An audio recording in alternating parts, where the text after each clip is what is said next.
Hi, welcome to Matt Talk, a video podcast for the friends and family of Cumming First United Methodist Church from me, Pastor Matt. Today is Monday, November the 13th, and this is the 57th episode of Matt Talk. And I thank you so much for taking the time to being with us today. Here at Cumming First United Methodist Church, we try to communicate with both the larger external community as well as our internal community of faith in several different ways. One of the ways that we communicate internally is through our television monitors that are located throughout the buildings. These display slides of various happenings here at Cumming First United Methodist Church, and those are in addition to signs that we put up and bulletin boards that are located throughout our buildings. We also communicate through the worship bulletin. Announcements are placed in the worship bulletin for those services that have a bulletin. At other times, handouts are distributed at worship or made available in the gathering spaces for one to take. Be sure to read through those thoroughly. There's good information there.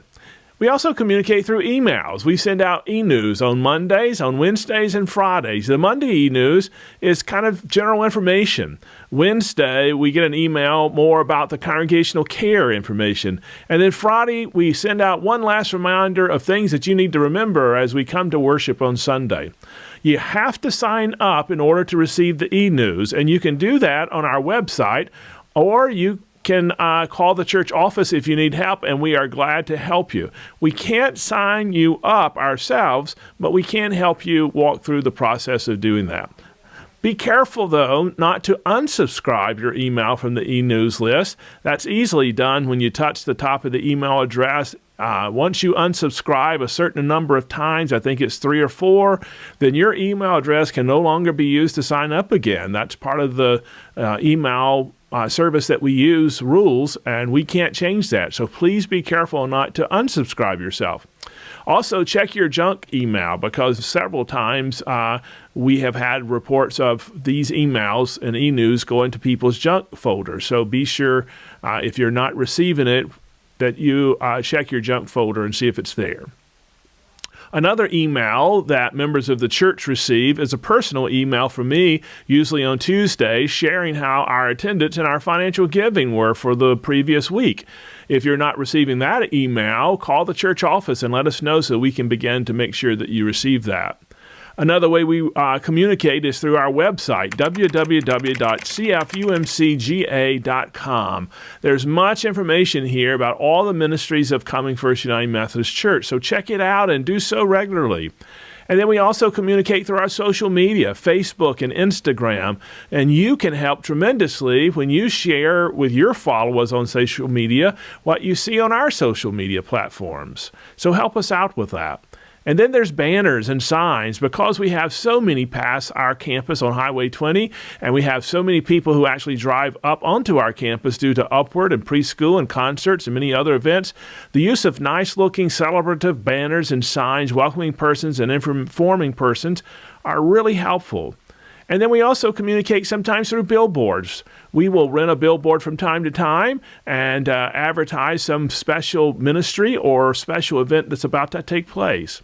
Good communication is the responsibility of both the sender and the receiver. We're trying to communicate to the very best of our ability, and we ask that you'd let us know how we could do that better. And then please be sure to be a good receiver of the information by checking out these avenues of communication. This way we'll all be well informed and actively engaged together in the ministries here. Marketing and communication is a place where we have very little monies budgeted and need to increase that.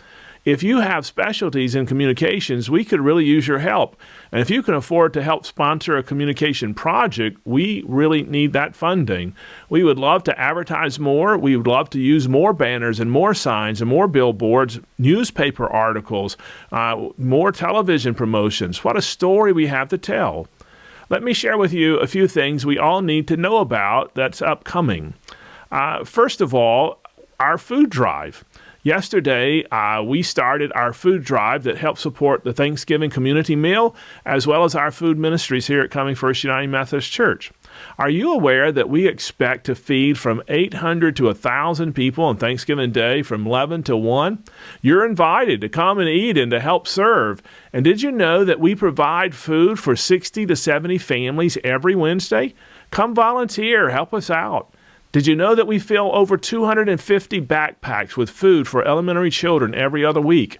We always could use more help. Did you know that we deliver food to over 50 families every month? We deliver to mobile home parks and to persons who lack transportation? Yep, we could always use some more help. And when you contribute to Cumming First United Methodist Church financially, you're helping with the food drive. You're supplying food for this great ministry. So please be sure to pick up a bag and a list of needed items and bring it back by November the 19th, this coming Sunday. Another thing we need to know about is our Thanksgiving meal that's going to be on Thanksgiving Day. It will be fabulous. I hope you can come and be a part of that. This year, we're not asking for turkeys. This year, instead, we're asking that people make financial donations. When we asked for turkeys in the past, we got raw turkeys and cooked turkeys. We got complete turkeys, and we got just turkey breasts and some turkey wings or maybe some turkey legs. We got turkeys cooked to varying degrees. And that diversity of turkey made the meal complicated. So this year, the mission team has worked with Ingalls to cook the turkey breasts for us. And then all we will need to do is to slice them, and we're ready to go. Financial donations will help with the purchase of these turkey breasts, along with the purchase of other needed items. And along with the fund for the meal, we need pies. Maybe you can bake a pie, or if you're not a baker, maybe you can pick one up at the local grocery store, somewhere like Costco. See the website to sign up for what we can expect you to bring, and if you can help out in serving, sign up for that as too, so we'll know how many people are going to be here on Thanksgiving Day to help us. This is such an important meal for persons who have nowhere to go and for persons who have no one to share this meal with. So come share this meal with them and with us. And this year, Family Promise families will be staying on our campus the week of Thanksgiving, and they will come and share this meal with us. So come and help us welcome them and to welcome the many others who will also come.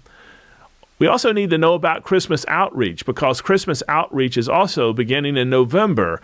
It actually started yesterday. There are many opportunities to help. Again, check out our website and other communication media for more details.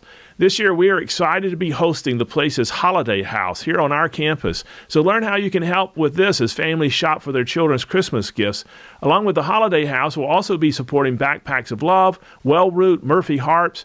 We'll also be hosting Rudolph's Run-Through for the foster children of our county and surrounding counties, and Stocking of Blessings. So exciting, all these things that we have an opportunity to be a part of. So let's join together and allow God to use us. Lastly, let me share with you about our Advent study. This will be a study for everyone. Youth and children will be studying it in their Sunday school classes and their small groups at various times. Adults will be studying it. The adult study will be in the Family Life Center. It'll be on Sunday mornings from 9:45 to 10:50. And all small groups and Sunday school classes are asked to come and be a part of this congregational-wide study. This study will begin on Sunday, November the 26th, and concludes on Sunday, December 17th. So 4 Sundays. Try to commit to be here all 4 of them. Our Advent study is entitled An Unlikely Advent. We'll be looking at Elizabeth and Zechariah, Herod, the Magi, the shepherds, those unlikely persons. That's part of the Advent story and Christmas story. The week following the study, our sermon and worship will focus on those same characters, so that we are starting the Sunday before Advent, so that the first Sunday of Advent will actually be preaching and worshiping on the chapter that we studied last week during the Advent study. So sign up now, get your book, and get ready as we all learn together this Advent. So communication. Let's all do our part, that communication may be our very best. I look forward to seeing you in Worship Sunday, where we'll communicate a little bit more. And I look forward to sharing with you again next week another Matt Talk, which again is another source of communication. Until then, may the peace and the joy of Christ be always with you.